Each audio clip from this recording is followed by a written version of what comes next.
Think about doing like a year's worth of therapy in one day. You ready? Yep.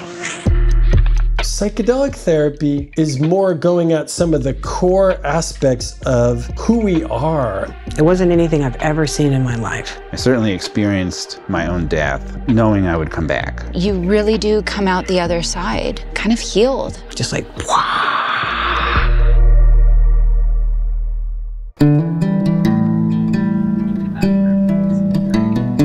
My name is Wendy, and I am a military brat. Got all my bruises and knocks and connection with other people that are willing to sacrifice themselves and their families for the betterment of the world. At least that's what we thought when we went in.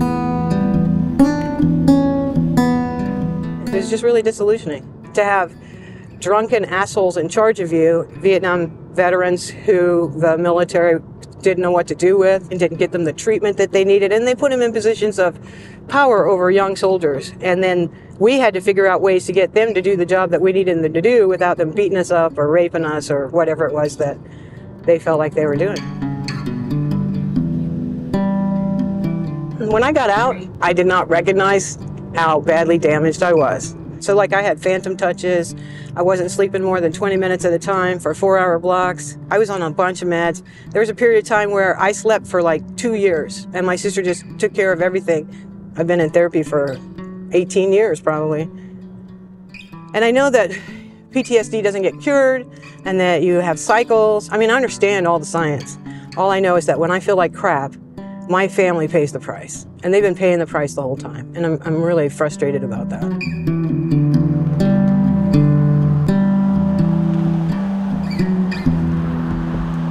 Oh, sorry, that was too loud. This is the Psilocybin Service Center. We opened in May of 2023. So we were the second one in the state to be opened. A single session, it can be anywhere from $1,000 to $2,200. And I met Wendy at the hospital. And then when we were able to offer scholarships, and she was able to afford to come in. So we have some whole fungus, just the whole mushroom. And this is a product we'll be using today. This is a homogenized powder. Thank you, sir. Oh, that looks really interesting. So our intentions yesterday was you want to feel more like yourself. No, I feel like I'm not really properly in tune, or I'm out of frequency with my body. Yeah, so you're somewhat dissociated. Yeah, okay, that's a good one. Yeah. We go over safety concerns, we go over health background, psychosocial background, and just kind of everything to make sure that they are a good candidate for psilocybin. And then they're scheduled for what's called an administration session. You ready? Yep. Ready as I'm going to be. Those sessions can be anywhere from 4 to 8 hours, depending on how much they take.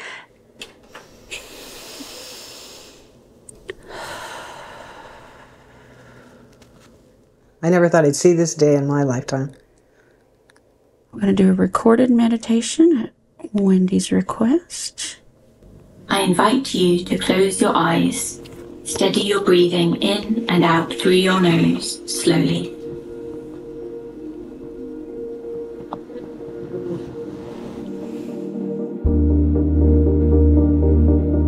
It was a little scary until transition happened, like from not altered to altered. There's this little place where you have to give up control, and that was difficult. But after that, I was so safe, like I probably have never felt in my entire life.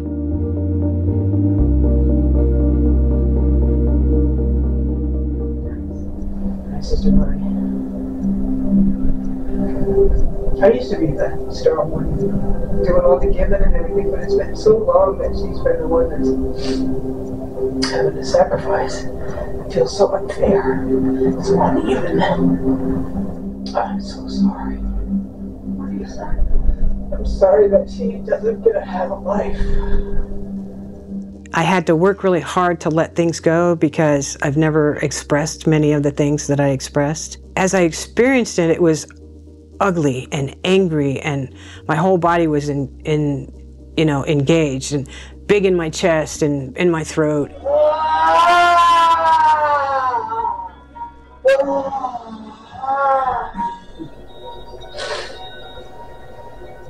gave birth? I remember saying that, you know, I've given birth because I got rid of so much crap. I sounded like a wounded animal several times. I felt my chest was really constricted and I couldn't breathe. And that's been happening for days. So all of a sudden that just like burst open. And when that burst open, it's like a golden, glowing energy just sort of filled me up and made me feel like I was being healed. Just like, it was nice. It felt really nice and warm. There was a couple of times when I got too hot, but you know, I was dancing in my chair, and there was times when things were so intense that I was climbing up my chair, and then I'd laugh out loud. Wow! I think we call it like separation from your ego state, like kind of a stepping out of yourself. They're able to kind of have an experience outside of their regular way of being, including fear, anxiety. The reason they weren't able to face it sober without psilocybin is because the protective parts in their brain were too afraid and holding on and saying, nope, you don't need to know that. You don't need to go there. We don't need that. And now what we have after this experience on psilocybin is those protective parts have seen that they were exposed to that information and they're okay. So now we have a new memory that you can actually experience this information and be okay. And that's a new pathway. It wasn't real world stuff. It wasn't anything I've ever seen in my life. When I would yawn, I had what I'm calling waves, and each wave was an experience whether I either was expelling trauma or intaking the wonders of the universe. When I took that big breath in, it was like I was taking in the universe. I was breathing in the universe, all of it, just all the planets and all the people and all the good stuff, and just breathing it in. It was very flavorful. It's kind of earthy and fecund, you know, like the leaves and things that fall on the ground in the forest and then they start to turn into compost or whatever it is.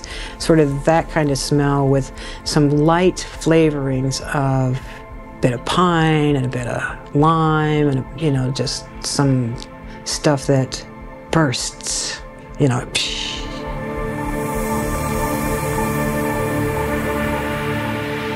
We have lots of people that bring up trauma. We have lots of people who just have a really happy, good time. We have lots of people who will relive their life, like they'll go from different key points. People that talk to loved ones who aren't around anymore. People who talk to deities. And the biggest thing that comes up is a sense of connectedness and belonging.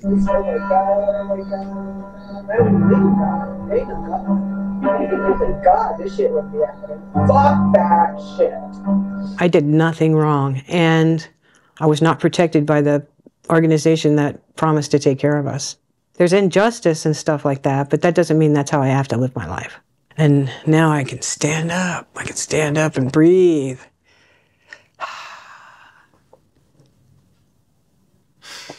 I'm all cleared out.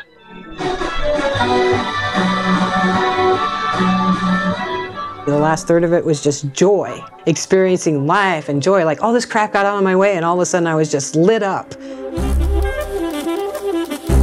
I saw music and it looks like a staff and then a bunch of notes. And I saw trains that were traveling on a river, colors that we don't have in nature. Like in the sky, it was pinkish, purple, orange kind of color. That's as close as I can get. And I was like, oh my God, I can taste colors. Nom, nom, nom, nom, nom. It's light and airy and fun. And I mean, it tastes like words that don't go with taste.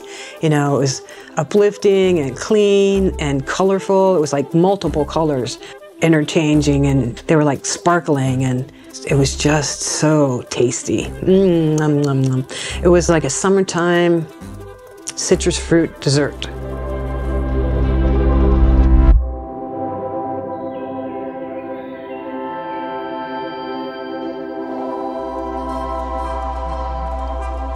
We used a whole day. We did. I feel like I worked a really hard week. Oh my gosh, you did. Not just a day. Think about doing like a year's worth of therapy in one day. Oh my goodness. Integration is a process that can go on for over months or even a year. What we do is try to help you take what you learned in your psilocybin session, give it context, and make it useful for you in your life. Yeah, this last one made some significant differences. Like, it's like if I'm standing looking at something and there's something right in front of me that I can't see the thing right in front of me. And then when I change my perspective, I see it and I'm like, oh, that was there all along. Is psilocybin dangerous? Of course it's dangerous. It's a chemical. Yes. Someone could not be in a safe place and not have someone to help them ground, and they could possibly become psychotic even, or suicidal, or at the least just make really bad decisions. Just like all other drugs that we take every day in our life, and needs to have the appropriate framework around it to make sure people are staying safe. No, we're just going to chill, relax. And then the other thing I said is we're not going to try to figure it out, what it means. We're just That's what you told me. Let it be. You know me? We're just going to let it be. It just is. And then I'll see you tomorrow at 1 o'clock. Is that right? And we'll figure it out. You know how much I appreciate it. I know. I love you. It's going to be okay. I love you too. It's already better. All right. Go home and rest.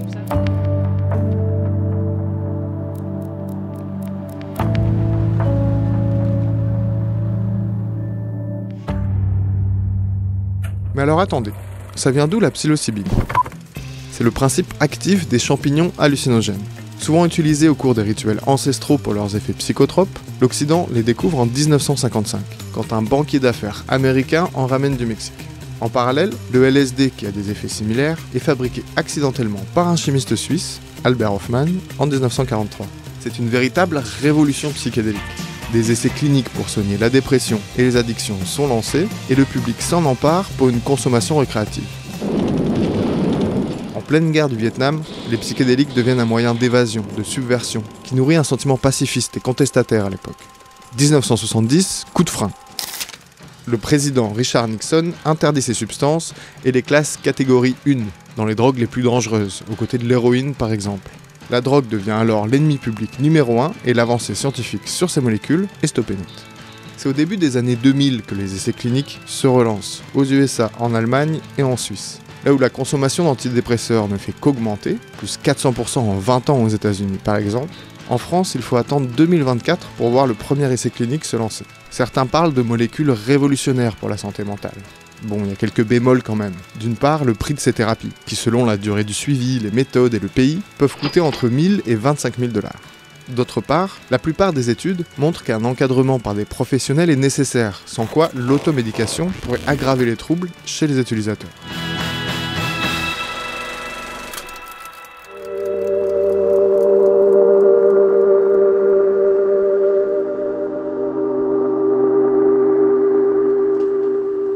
Most of our medications that we have, they're focused primarily on symptoms.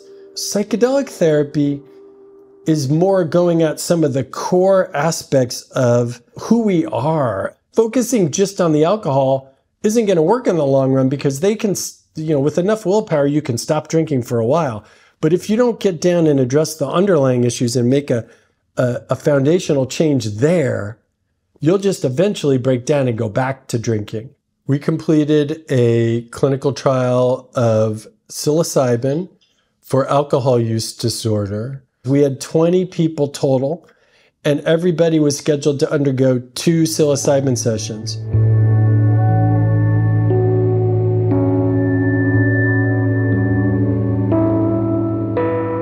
I was probably usually drinking 4 or 5 glasses of wine a night, but maybe more on the weekend, maybe cocktails and then wine. I woke up most mornings disappointed in myself for having had a bunch of drinks the night before. I would wake up and I would say, well, tonight I'm not going to drink.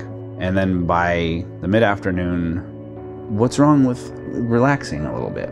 I was feeling myself kind of unable to break out of that rut. And when you make a promise to yourself that you break every day, it's really bad for your psyche. The first session was unlike anything I've ever done in my life. It's like you cease to exist physically. I certainly experienced my own death, knowing I would come back. I felt that I was seeing how everything in the earth is connected. There were no individual people, it was just lines connecting, like the roots of everything on earth being together. That's where I think I got this sensation of how connected not only I am to everything, but how directly connected I am to my parents. The creator was actually my father. I was thinking, how silly is this? And what a tremendous waste of everyone's time. And I'm not kidding when a banner went by my vision and the banner said goodbye. And that was it. I was gone. And there was a picture of me. And the large thumb erased the picture of me. And that thumb was my dad when I was a kid. And my dad has been dead since I was in my early 20s. And he drank himself to death. I saw my whole childhood with him. I went through a lot of memories and experienced them almost like they were being replayed in real time. At one point, I felt the sofa I was sitting on, and the fabric was the fabric of the sofa in my childhood home. There is nothing like feeling the sensation of being in your childhood home. It was such a gift. The key experience and feeling that I tapped into was remembering the way I felt when I was a teenager and I saw my peers drinking to excess for the first time, and I thought it was a really poor decision.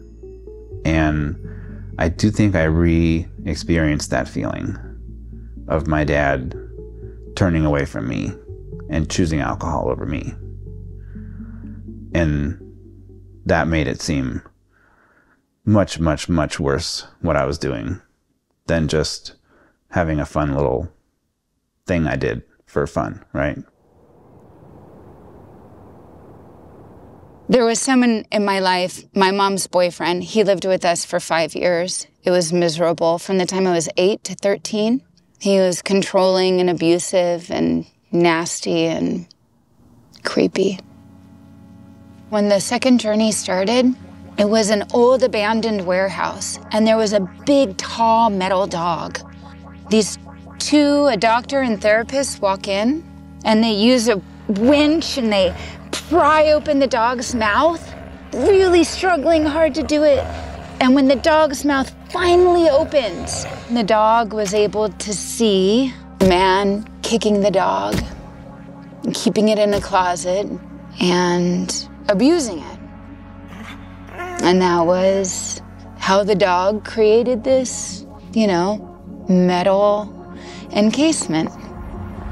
Then once the mouth was pried open, the dog could sing.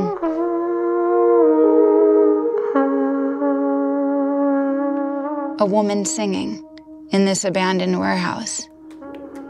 They wheeled the dog over to a piano, and the dog lifted its paw and could play piano.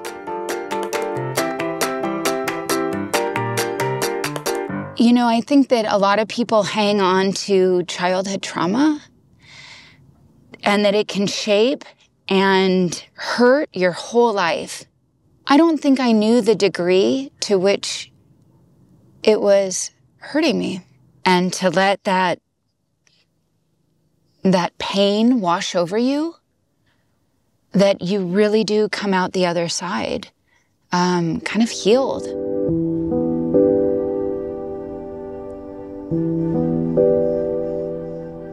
When you use alcohol on a daily basis, it didn't feel like I was disappearing from the world. But I was, to some extent. I was at least turning the volume down on the world. And when you go into an experience like a psychedelic trip, where you no longer have any filter to turn the volume down on any of the feelings you're having, you get accustomed to feeling them again. Something that the therapy helped me a lot with was learning to imagine a life without alcohol. I just passed 2 years sober. Congratulations. Thanks. Yeah. 2 years ago, I was pretty lost, and I don't feel ambivalent about my life anymore. So I definitely did drink less. I had left teaching, and I went into journalism. I feel like I don't want to waste time not feeling good. I don't like the feeling of psilocybin that much, and it's not something I have a lot of desire to do recreationally, but it might be worth it if I could feel that way more often. To do it every, once a year or something. I'm still mining what happened, I don't feel like I need to do it again,